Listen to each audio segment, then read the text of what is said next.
네, 지금 우리가 이 생명의 삶 성서 일과에 따라서 묵상하고 있는 이 에베소서는 이 구조적으로 크게 둘로 나눌 수가 있습니다. 먼저 1장에서 3장까지의 전반부는 복음에 관한 교리를 우리에게 설명해 줍니다.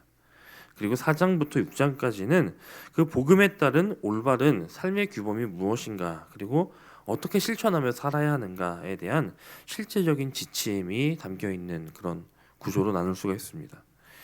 오늘 본문에도 그런 실제적인 지침이 우리에게 제시되어지는데, 먼저 거짓을 버리고 또 이웃과 더불어 참된 말을 하며 화를 내더라도 죄를 짓는 데까지 이르지 않도록 해야 하고, 도둑질을 하지 말고 그 손으로 선한 일을 하고, 또 나쁜 말은 입 밖에도 내지 말라, 이렇게 우리에게 말씀합니다.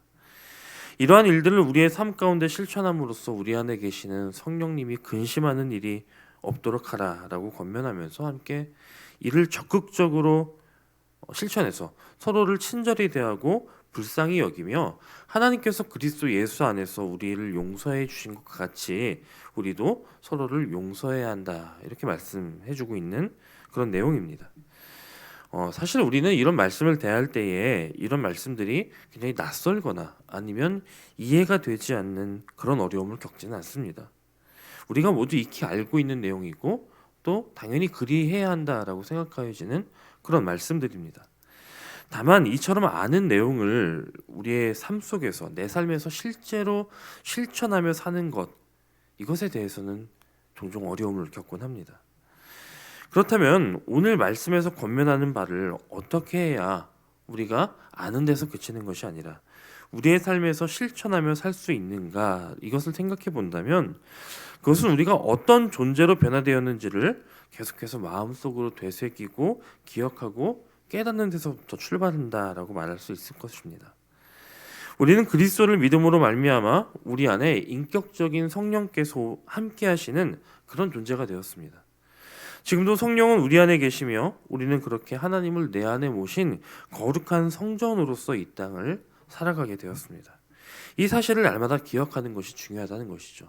어떤 말을 할 때나 누군가를 대할 때에, 어떤 행동을 할 때에 지금 내 안에 성령이 계시다 라고 하는 그 사실을 기억하는 것, 이것이 우리의 삶을 변화시키고 우리의 삶 가운데의 선한 일들을 실천할 수 있는 좋은 방법이 된다는 것입니다. 바울은 이것을 두고 이전에는 우리가 옛사람의 옷을 입고 옛사람의 삶을 살았지만 이제는 성령으로 말미암아 새 사람의 옷을 입었다라고 하는 그 말씀을 어제 나누었습니다. 여러분, 누군가가 어떤 옷을 입었다, 어떤 특정한 옷을 입었다라고 한다면 입은 그 옷에 합당한 삶이 있고 그 입은 그 옷에 맞는 행동이 있습니다. 가령 우리가 수영복을 입었다라고 한다면 우리는 수영장 안에서 수영을 해야 합니다. 수영복을 입고 거리를 활보하거나 아니면 우리 학교나 직장에 간다면 그것은 옳지 않은 일이 되는 것이죠. 반대로 우리가 정장을 입고 수영장에 간다? 이 역시도 정상적인 모습이 아니라 손가락질 당할 그런 모습인 것입니다. 그렇다면 이제 우리가 입고 있는 영적인 옷이 무엇인지를 잘 생각하고 그에 맞는 장소, 그에 합당한 행동을 하는 것이 우리가 살아가야 할 우리 삶의 올바른 모습이라고 하는 것입니다. 바울은 그런 구체적인 삶의 지침에 대해서 우리에게 권면하는데, 우리가 입은 새 사람의 옷에 합당한 첫 번째 모습은 바로 진실함, 곧 거짓을 버리는 일입니다. 우리가 살아가는 세상은 이 거짓과 기만이 가득합니다. 더 나아가 때로는 나의 이익을 위해서 거짓을 말하고 남을 속이는 일을 지혜라고까지 말하는 그런 세상입니다. 하지만 하나님은 이 거짓을 철저히 금지하시고 또 미워하십니다. 왜냐하면 하나님의 성품이 진실하심이기 때문이죠. 이 거짓은 마귀의 속성입니다. 마귀는 지금도 우리를 거짓으로 유혹하고 우리도 그 거짓에 동참하도록 우리를 유도합니다. 그렇기 때문에 우리가 거짓을 말한다라고 하는 것은 우리가 하나님께 속한 존재가 아니라 마귀에게 속한 존재임을 인정하게 되는 것입니다. 새 사람의 옷을 입는 것이 아니라 옛 사람의 옷을 다시 꺼내고 입는 것이죠. 더군다나 우리는 지체입니다. 진실하신 그리스도를 머리로 삼아 연합하는 우리 지체 안에 거짓이 있게 되면 우리는 연합할 수 없게 되는 것입니다. 그래서 우리는 그리스도와 몸된 교회를 위해서도 이 거짓을 경계해야 하는 것이죠. 물론 우리 역시 거짓의 유혹에 노출될 때가 참 많고 넘어지기도 참 쉽습니다. 왜냐하면 거짓을 말하는 것이 더 쉬울 때가 있고 또 그로 인한 유익이 더 커 보일 때가 있기 때문입니다. 그러나 그런 유혹이 임할 때라도 우리는 반드시 내가 누구인지, 내가 입은 옷이 어떤 옷인지를 기억하며 그 옷에 합당한, 그 옷에 알맞는 그런 삶의 자세를 지켜야 할 것입니다. 바울은 이어서 분을 내더라도 죄를 짓는 데까지 이르지 않도록 주의하라라고 경고합니다. 여러분, 이 말씀은 화를 내지 말라라고 하는 그런 말씀은 아닙니다. 분노라고 하는 것은 우리에게 주어진 감정 중에 하나입니다. 하지만 우리가 우리의 감정을 있는 그대로 다 발산하며 살 수 없듯이 분노 역시 조절하고 또 통제할 수 있어야 한다는 것이죠. 왜냐하면 분노의 감정은 그대로 두면 그 결과가 죄로 이어지기가 쉽기 때문입니다. 우리의 삶 가운데에는 분노할 수밖에 없는 상황들이 얼마든지 일어날 수 있습니다. 때로는 하나님의 일을 방해하는 일들을 만나기도 하고 또 때로는 진리를 회방하는 일을 만나기도 합니다. 그때 우리는 자연스럽게 분노하게 되죠. 예수님께서도 성전을 더럽히는 자들을 보시고는 분노하셨다라고 하는 것을 우리는 말씀을 통해 잘 알고 있습니다. 하나님께서도 이 세상의 죄와 또 불의한 자들을 향해서 진노하셨습니다. 그래서 오늘 말씀 역시 분노 자체가 문제다라고 말씀하지 않는 것입니다. 다만 이러한 분노는 우리가 오래 품고 있을수록, 우리가 오래 가지고 있으면 가지고 있을수록 우리의 판단을 흐리게 만들고 또 우리로 하여금 파괴적인 말 혹은 파괴적인 행동을 하기 쉽게 만듭니다.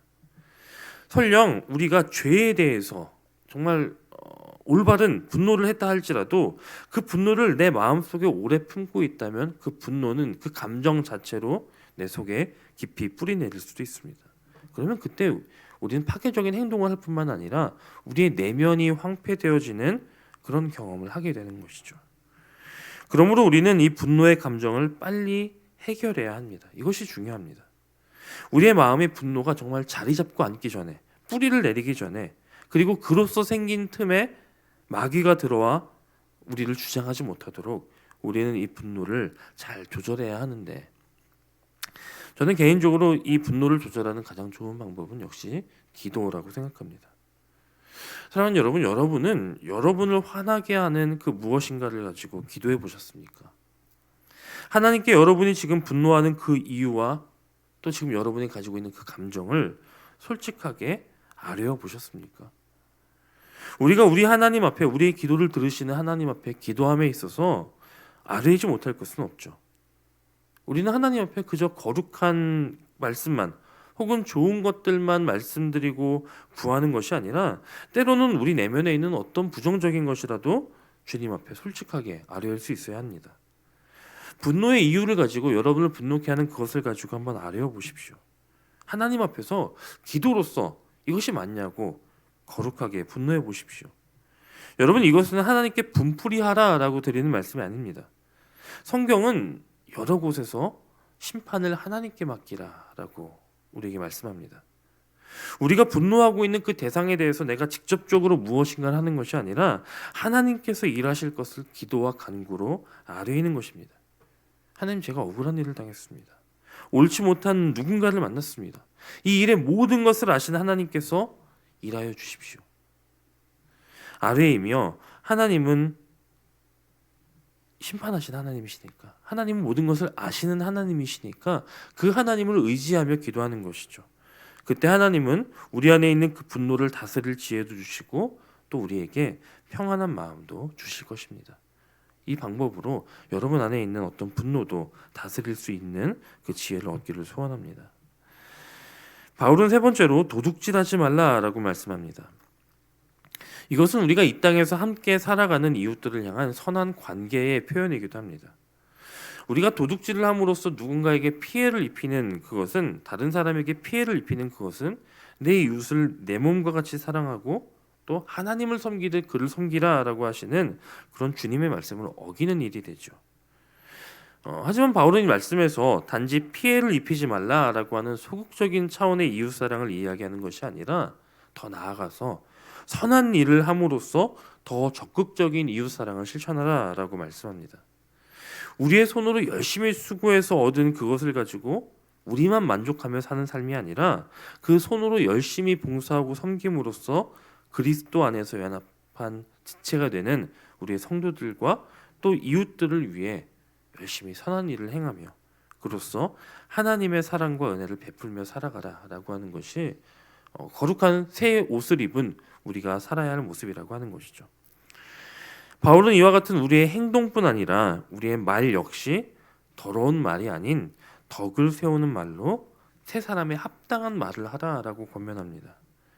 남을 비방하거나 험담하고 혹은 거짓을 말하고 내 욕심을 말하는 더러운 말은 사실 아무에게도 유익을 주지 못합니다. 그런 말들은 듣는 자뿐만 아니라 말을 하는 나에게도 해를 끼치는 그런 말입니다.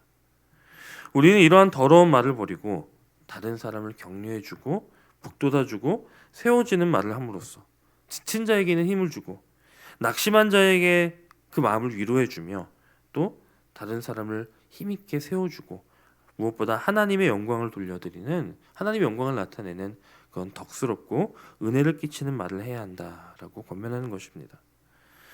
우리 입술에서 나오는 말들을 하나님께서 들으시고 하나님의 귀에 들린 그대로 응하시겠다라고 하나님 말씀하십니다. 이 말씀을 기억한다면 우리는 남을 해치거나 험담하거나 원망하거나 비방하는 그런 말을 할 수가 없습니다. 할 수 있는 대로 덕을 세우고 은혜를 끼치는 거룩한 언어 생활을 하실 수 있게 되기를 바랍니다. 우리가 입은 새 옷을 기억하십시오. 내가 지금 어떤 옷을 입고 있는가를 돌아보십시오. 그리고 바울의 권면처럼 그리스도께서 우리에게 어떻게 행하여 주셨는가를 기억하시기 바랍니다. 우리 주님께서 우리를 향하여 인자와 긍휼로 대해 주셨듯이 우리 역시 우리의 이웃에게 친절하게 대하고 불쌍히 여기며 서로 용서할 때 우리는 성령이 근심하는 사람이 아니라 성령이 기뻐하시는 거룩하고 복된 삶을 살게 될 것입니다. 오늘 하루도 이와 같은 믿음의 사람으로 성령의 기쁨이 되어지는 그런 복된 삶을 살아가는 저와 여러분이 되시기를 주님의 이름으로 간절히 축원합니다. 함께 기도하시겠습니다.